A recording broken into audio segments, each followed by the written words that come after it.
everyone, my name is Wanda and I'm with the Alpha Park Library. Welcome to Mini Melodies, our story time aimed at kids ages 3 to 6. So today's story time is all about problem solving, especially honesty. So, have you ever lied about something and then felt bad about it? Or maybe you did something wrong and you don't want to tell the truth? Well, this story time is all about that and dealing with that problem. So as always, we're going to start with make new friends. Make new friends, but keep the old. One is silver and the other's gold. The circle's round, it has no end. That's how long I want to be your friend. Okay, let's go again.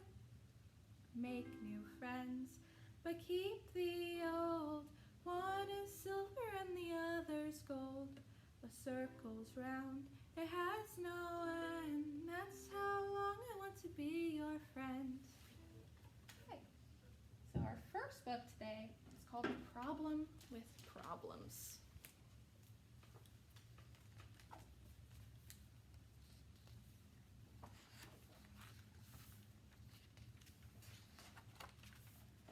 Problems are creatures. They come in all sizes, from teeny tiny to huge. Some wearing disguises. Naughty, hairy, slippery, tough. Sticky like super glue, gathering stuff. Each one is different. I've met quite a few, but all of them want to make trouble for you. They like to set traps. They'll stand in your way. They turn the sky cloudy and paint the grass gray. You'll find them in cafes, yuck, waiting to play, I'm hungry, I need the bathroom. In boxes of toys, or when things go astray. She used to wear us all the time, maybe we're too smelly. Henry, where are you? Poor sock can't find his mate. Have your socks ever lost their mates? I think it happens to everyone. Whenever you meet one, a problem, don't worry, relax. Take a deep breath and consider the facts. Spider? Have a good look at it. Call it by name. A problem is sometimes quite easy to tame. Look at it twice from a new point of view. You're friendly, actually. Maybe it isn't a problem for you. The small ones annoy you, but often get bored. They'll wander away when they're being ignored. I give up. Let's go home. Some need untangling. Crash, wham, bam. Some slowly fade. Others will wilt when they're left in the shade. Problems breed problems. Please keep them apart. Don't feed them. Don't pet them. Don't take them to heart. No, thank you. If ever you spot one heading your way, try to avoid it. Don't ask it to play. You've got a funny nose. Whatever. Remember, it's okay to talk about things. I know they just said try to avoid it, but not all problems need avoiding. A lot of them need talked about. That's an important difference. Some you can sleep on, they wake in the night, then quietly tiptoe and slip from your sight. But sometimes a problem refuses to go, and if that happens, it's handy to know. Problems, like secrets, are terribly shy. They hate to be shared, so give it a try. See, just like I was saying. Share on a bench, on a bus, on a bed, in an ear. You'll feel much better. Pop, zap, ping, puff, and those problems will disappear. I always find when I have a problem, talking about it just helps so much, and that's why I really wanted to remind you guys that. Okay, so let's go ahead and sing our first song, all about problems. I meant to sing it before the book, but I got a little carried away. Okay, here we go. To the tune of Hush Little Baby. When things don't turn out quite right, and I don't know what to do, that's when I got a problem. I'm sure that's happened to you. I need to stop right there and think of all the things I can do. I can pick a solution that's good for me and for you. Okay, let's go again. When things don't turn out quite right, I don't know what to do. That's when I got a big problem. I'm sure that happens to you. I need to stop right there and think think of all the things I can do.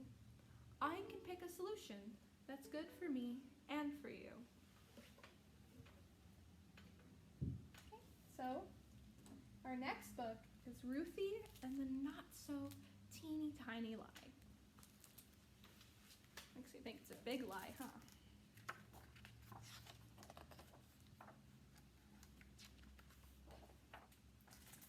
Ruthie loved tiny things. The tinier the better. Her toys were the teeniest imaginable. She had dinky dinosaurs, itty-bitty trains, ponies no bigger than your pinky, and teddy bears that were barely there. Ruthie loved finding tiny treasures too. At the beach, she searched for the smallest seashells. The flowers she picked were no bigger than fairy wings. She even had an eggshell from a hummingbird. And wherever Ruthie went, she carried some teeny tiny thing in her pocket. One day at school recess, after jump rope and swings, Ruthie took a turn on the twirling bar. When she landed, she saw something in the grass. It was a little box with a teensy window and even a tinier button on top. She couldn't believe her luck. It was a teeny tiny camera. Ruthie looked through its little window. Then she pressed the button on top to take a picture. Click! Just like a real camera. This was absolutely the best thing Ruthie had ever found, and it was hers. Click, click. She tried it out every which way. Say cheese, clouds. Click. Say cheese, little bug. Click. Say cheese, school. Click. Say cheese, Martin. Click. But Martin didn't say cheese. Martin said, "Hey, that's my camera." Ruthie was startled. "No, it's not. It's mine." "Give it to me," said Martin. "It's mine." "It is not. It is too." "No, it's not," shouted Ruthie, and she raced back to class. "What's going on?" asked Mrs. Olson. "Ruthie's got my camera," cried Martin. "I got it for my birthday and I dropped it on the playground." But Ruthie wanted that teeny tiny camera in the worst way. "It's mine," she yelled. "I got it for my birthday." Well, that wasn't true at all. Not one teeny tiny bit. Mrs. Olson looked at Martin. She looked at Ruthie. "Goodness, this is a problem," she said. "The camera can't belong to both of you. I'll keep it safe in my desk drawer for now. Let's talk about it again tomorrow."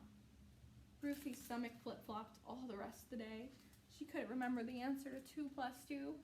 When Mrs. Olson read a story, every word flew straight out the window. The bus ride home took forever. "Hi, Ruthie," said Mama. "How was school?" "Okay," mumbled Ruthie. Dinner was macaroni and cheese, Ruthie's favorite, but she couldn't eat, not one little bit. "Aren't you feeling well?" asked Papa. "I'm not hungry," she said. At bedtime, Ruthie was close to tears. "What's the matter?" asked Mama. So Ruthie told Mama and Papa the whole story. "What do you think went wrong?" asked Papa. "I said it was my camera," cried Ruthie, "but it's not." "It's going to be okay," said Papa. "You made a mistake, and tomorrow you can fix it. I think Mrs. Olson and Martin will understand." But the next morning, Ruthie could barely eat. Maybe Mrs. Olson wouldn't understand. Maybe Ruthie would have to sit in the timeout corner. Maybe Martin would never talk to her again. Maybe no one would ever talk to her again, not one teeny tiny word.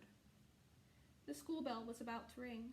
Ruthie took a deep breath and began the long walk to the front of the room. Mrs. Olson's desk seemed very far away. "Good morning, Ruthie," said Mrs. Olson. "I have something to tell you," said Ruthie in a very small voice. "The camera isn't mine. I didn't get it for my birthday. I found it on the playground." Mrs. Olson didn't make her sit in the timeout corner. She didn't even look mad. Instead, she gave Ruthie a hug and kissed the top of her head. "Thank you for telling me the truth," said Mrs. Olson. "That took a lot of courage." "I'm very sorry, Martin," said Ruthie. "It's okay," said Martin. All at once, Ruthie's stomach stopped flip-flopping. She even skipped a little on the way back to her desk. She got the right answer to 3 + 7 in math. After lunch, Mrs. Olson read the funniest story Ruthie had ever heard. And on the short bus ride home, Ruthie realized she didn't miss the teeny tiny camera. Not one teeny tiny bit. I think that's a very good story about being honest. She really wanted the camera, but it wasn't hers, and it was wrong to lie about it. So this ties in with her craft, and it's a snapshot. So I put the image of when she apologized to her teacher, Mrs. Olson. But you guys, you get a blank white construction piece of paper, and I want you guys to draw a time that you've been honest or when you've solved a problem. And then you can cover it with this border. So it's a little snapshot of that memory. Okay, so let's go ahead and do our poem. And it's called Tell Me by Shel Silverstein. Tell me I'm clever. Tell me I'm kind. Tell me I'm talented. Tell me I'm cute. Tell me I'm sensitive, graceful and wise. Tell me I'm perfect, but tell me the truth. See, that's a really good poem about, she wanted the teacher to say, well, that's your camera. Of course it is, Ruthie, but that wasn't the truth. See, the poem is about all the good things you want to hear about yourself, but you need to hear the truth. So I'm not saying you're not good. I don't want to say that, get that wrong, because of course you're clever and kind and talented and cute, sensitive, graceful, and wise. But nobody's perfect. Everybody has their flaws, and it's okay to talk about them. Everybody makes mistakes. Okay, so our last song is called Please Tell the Truth. Oh, the cup is broken. I didn't do it. I did something wrong. I told a lie. I don't feel right. I told a lie. My heart is pounding, thumping, thumping, thump. Just be honest with your mom. Please tell her the truth. Mom, it was me. I'm sorry. It's very good of you to say so.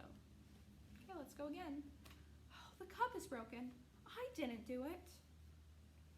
I did something wrong. I told a lie. I don't feel right. I told a lie. My heart is pounding, thumping, thumping, thump. Just be honest with your mom. Please tell her the truth. Mom, it was me. I'm sorry. It was very good of you to say so. Thank you guys so much for joining me for this week's story time, and I hope to see you guys next week. Bye-bye.